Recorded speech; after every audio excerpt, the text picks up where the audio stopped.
Almost all ఆయన జీవితంలో ఆయన హైప్స్ అయిపోయినాయి. ఇక కష్టం, ఇంకా ప్రభాస్ కెరియర్ కష్టం. అంత ఏం లేదు భయ్ సినిమా. అసలు ఒక్క సీన్ కూడా ఇది చెప్దాము అన్న సీన్ ఒక్కటి లేదు సినిమా.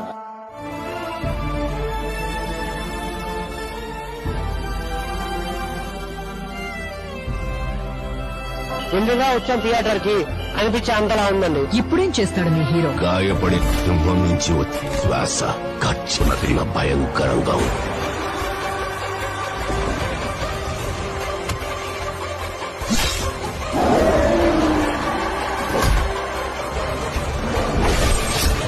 ఇంతేనా? ఇది చాలదో.